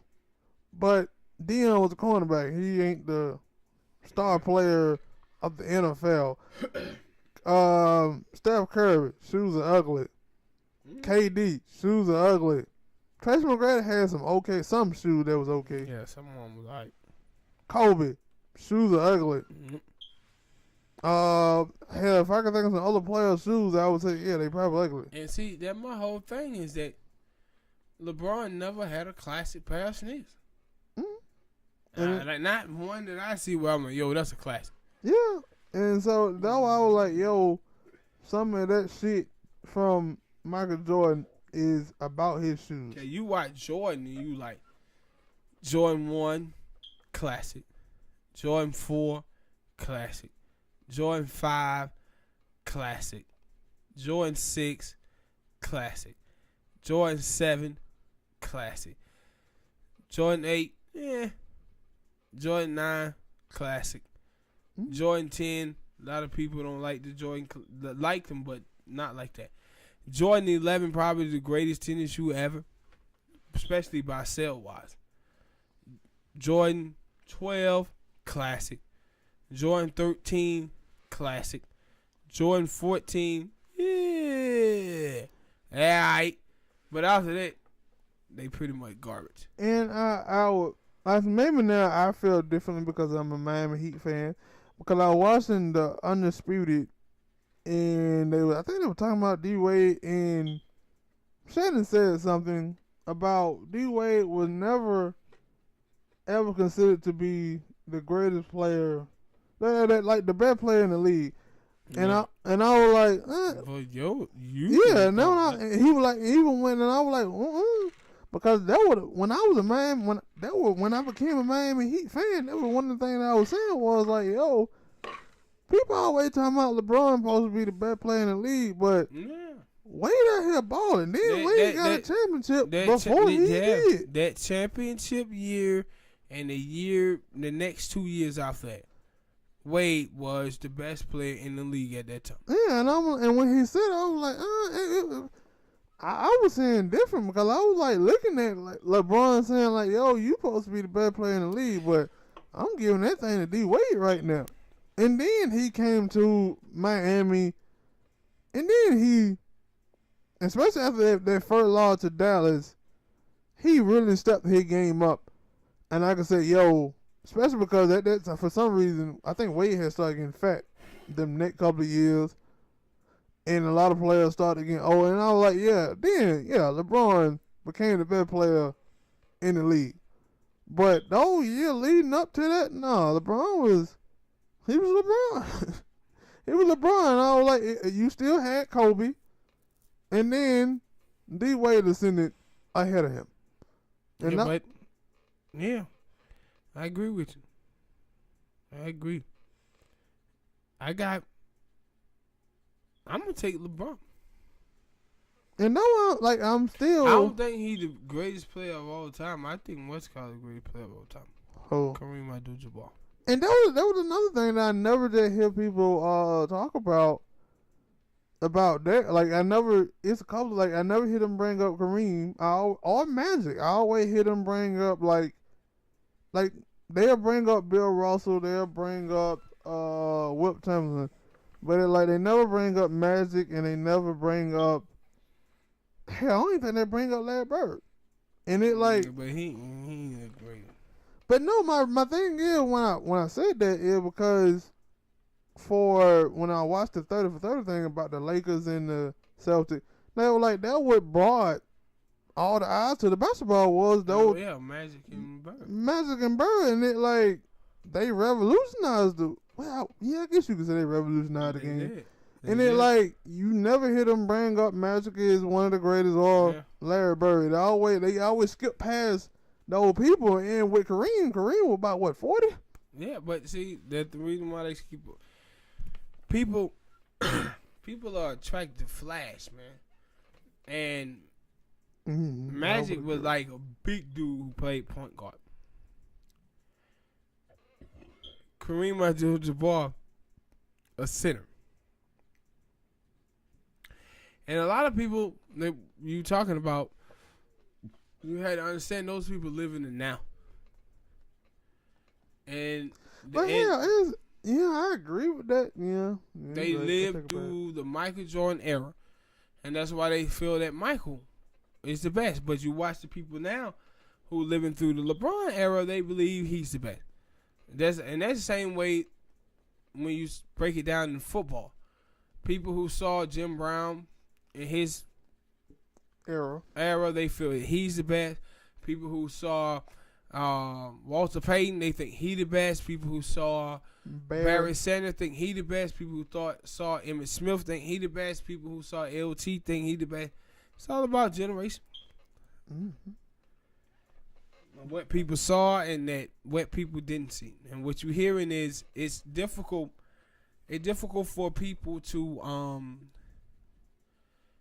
live in. When you living in it now, you're able to see those people impact. When you're living in it now, so all of the people who watching LeBron right now, they seen his impact. The people who saw Michael, they saw his impact, and the others didn't.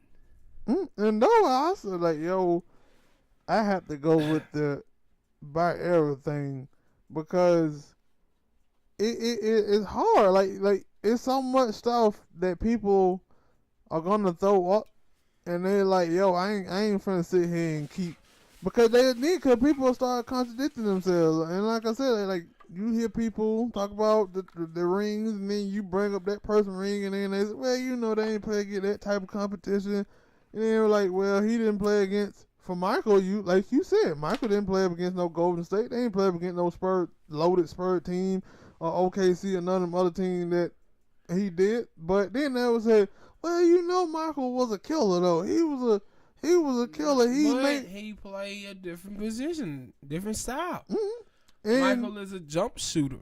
And LeBron was a player who go to the hole. They're totally different styles. But when they were having that conversation, I think I skipped them went on there.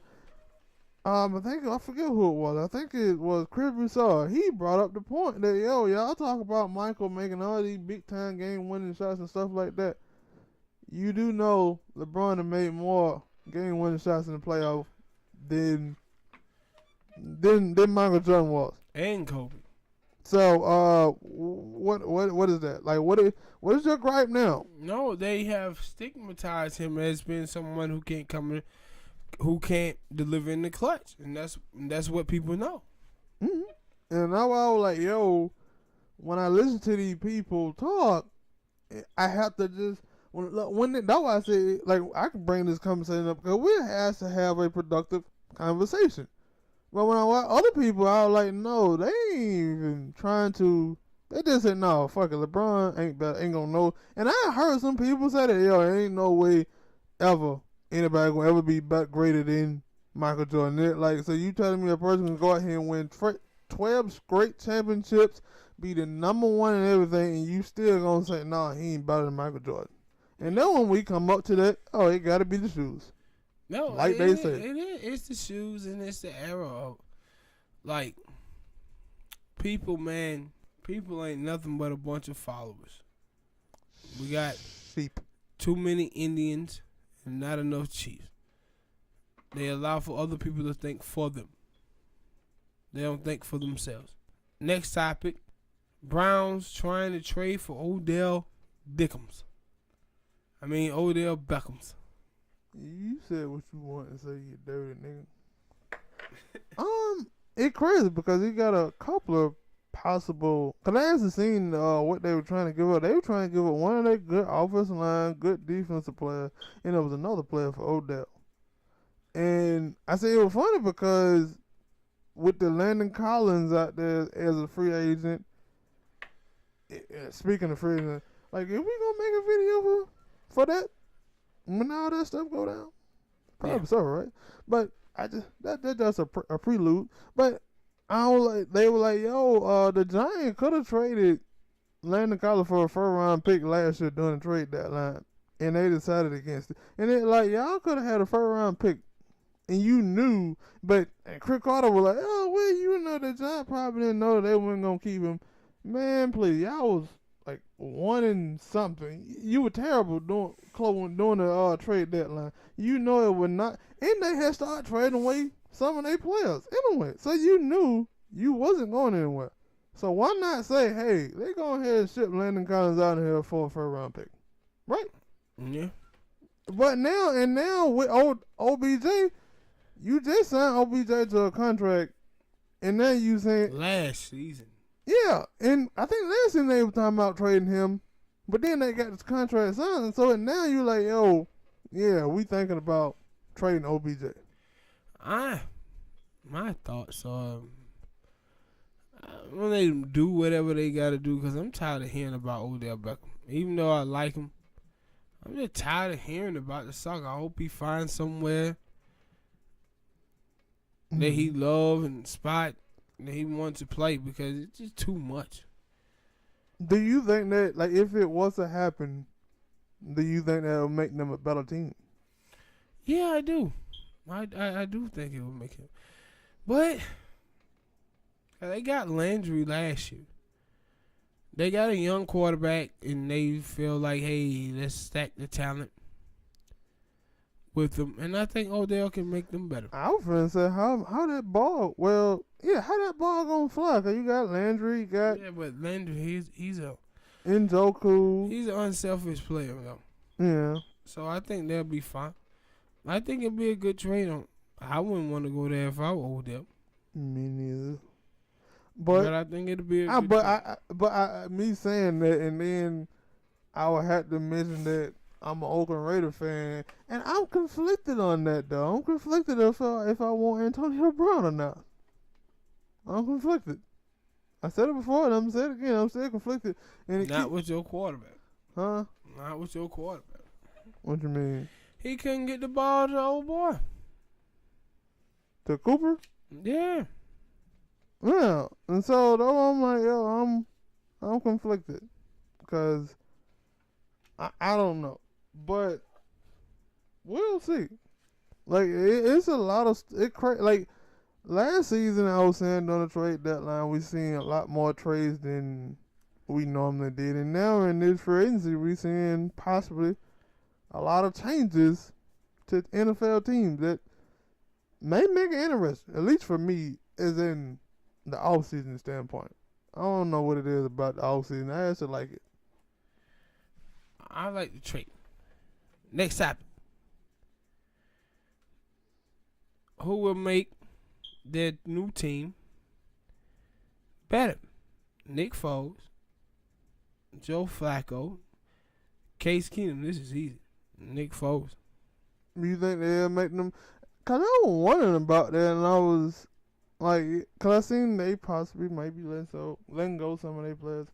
But their defense, now, I also, Blake Bortles is terrible, but their defense was not so great last year for the Jacksonville. Boy, I also got to think about they was on the field more. Yeah. They was on the field and then more. Also, Leonard Fournette was hurt a lot. And suspended. I think he got suspended for, yeah, either way. And so maybe that would lead into it, but that is, I was wondering about that because I think that the Broncos and Jacksonville, they both got good defenses, But I guess they go down to who do you believe in more, Nick Foles or Joe Flacco? Nick Foles. And with Case Keenum, Nick Foles. he all right, man. But with him, you look at it. He had a great defense out there in Denver, and still, Yeah, still can't do nothing. so and we don't know what like. Never I remember people when they were talking about Antonio Brown, like, yo, he can go to this place, he can go to that place. And yeah, with Dion. And Dion was like, yo, I don't want him to go to Oakland because he ain't going to win. But you telling me he can go to He ain't the. gonna win in San Francisco. Yeah, and have Washington. a better chance to win in Oakland. But he ain't gonna win in them other places neither. Yeah, and they were like, yo, so you saying he could go to Washington and he going to have a better chance. They don't even know Adam Smith going to be able to play ever. And now you got Case Keenum, who, if we talk about it really, in Minnesota, he was a game manager. And in Denver, he was still a game manager. Yeah. And that's why I got Nick Foles. And the team they talking about Nick Foles going to is the Jacksonville Jaguars. And I like their team. I think they was on the field a little too much, and they started playing off instead of playing press on defense. I think if they get back to what they was doing in 2017, they'll be fine.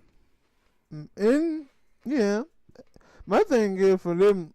Well, I thought they should have made something like this move last year. But I get it. Like we said, people live in it now, and they lived in it now with thinking that Blake Bortles were making that turn to being a good quarterback, but I didn't see it. And I didn't see it neither. yeah, because that's why I was like, it wasn't like with Derek Carr or Carson Wentz. Like, both of them guys, the year they had an MVP season, and then they got hurt. And it was a big injury. Blake Bortles didn't have that. He didn't get hurt or nothing. He just fell off a cliff. Yeah. So who you got? I guess I would have to go with Foles too. I don't want to have to agree with you. And there you have it, people. Nick Foles will be the best. Subscribe. Hit that like button. Check out our gaming channel. Lib&Smoke Gaming. We out here.